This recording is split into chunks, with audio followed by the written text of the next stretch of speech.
We're going to continue with the description of the 12 impact skills.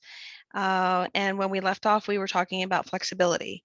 The next impact skill, which is sought after by employers in today's workforce, is for the individual to be able to have the ability to work well in a team environment. In the past, people could seek jobs that fit their desire to work independently or on a team, because the positions out there allowed an individual to do tasks and to work in an environment where they might just be isolated from others and do their own thing and not get involved. But today's workforce, much of the work is often done on teams. So it is really important for all individuals to be able to function well in a team type of environment. There is still a need for employees to work independently in order to get the daily work accomplished. But that is pretty much so that the team can function effectively. So have to be able to maybe do a portion of the work on your own, and then bring what you have done back to the team. So it's being able to work collaboratively with other people that may be different styles than your own. So when you have environments, if you're working with students in a classroom and it seems like most of their time they're doing things independent of everyone else, perhaps you can find opportunities to help them to be working on a team so that you can help them develop the ability to work effectively in a team setting. The next one is computer or technological skills. So we've all kind of got thrown into this more recently. Us doing this recording and the modules is a perfect case in point. We've had to learn how to provide virtual instruction to students when before everything was face to face. Many of you may be doing face to face already. And we may be hopefully getting back to that on a full-time basis, but other places have decided that maybe they are finding a cost benefit to not having their employees report every day and allowing them to remain virtual now that they have proven they can do that job from a remote location. So almost all jobs today, no matter what type of job you're doing, require basic computer skills and also technological knowledge. So how using apps, using devices, using a variety of things, being able to turn on and utilize a computer, knowing how to do an internet search, all of those kind of things are really important. Employers will want to know the person's level of skill in those areas. So when you have students that are really good at certain, if they're good at Microsoft Office, if they're good at Excel, if they're good with Google, and the suite of programs available in Google, if they can use a Google Drive and a Google Doc. All of those things would be excellent skills to be listed on a resume and to encourage them to learn. And many of you as paraprofessionals have had to grow in your ability to utilize computer to access some things and training such as these modules. The next one is self-confidence. Having self-confidence allows an employee to detach themselves personally from any challenges they experience on the job.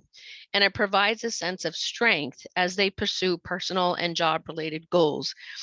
So when you have students that maybe don't have a lot of they don't have strong self-confidence and they need constant reassurance from the adults or from their peers, it would be important to try to find ways and methods to instill a greater self-confidence in that individual, having them notice and self-reflect on areas that they do really well, and also reflect on areas where they need improvement. And anything we can do to build up the self-confidence of the individual will then help them in the job setting. Another skill that is really important and has a great impact on the success in getting and keeping a job is accepting constructive criticism. Depending on the work environment, your employer may or may not be good at constructive criticism. They might just be more critical, and you might feel that you are being yelled at, or somebody's complaining about you.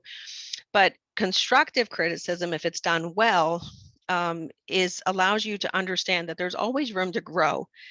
And to accept criticism is to be on the path to improving your performance. So knowing that you're not going to be perfect in everything you do all the time, but being willing to accept that somebody might have a suggestion, especially when you're looking at doing some of the other skills that we already mentioned, like working in a team. You might have a team member that you maybe conflict with a little bit, but having to learn how to maneuver that and how to work through that. It's also important for you, for the person to know how to give constructive criticism and not just tell someone they're doing a bad job, but actually say, you know what, you did this part really well, but you could improve in this area. So being able to accept the criticism when it's given to you and being able to give constructive criticism are two really important impact skills for all individuals to have. Strong research skills. Okay, so the ability to do basic research and have the ability to gather important information for projects and identify how and what competitors are doing. So an example of that would be just this morning, I was asked about a certain topic and whether it would be something that I would have the expertise to do a presentation on. It didn't sound like something I would have the expertise to do, but it did relate to one element of my job. So I thought, okay, let me look it up. Let me see what's involved. Let me see if this is something that I would be comfortable presenting on, or would it be someone else that I know?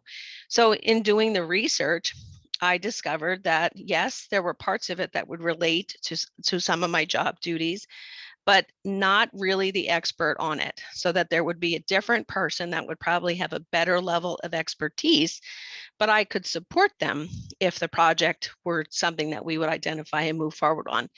So understanding this is also important when they're looking for a job.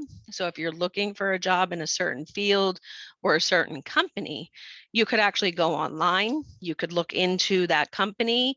You could see what their mission is. You could see what they're interested in doing.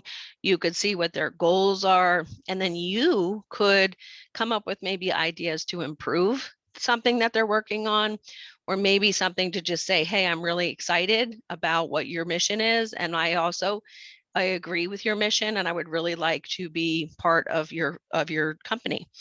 So having strong research skills, being able to look things up and make some decisions is definitely a sought after skill.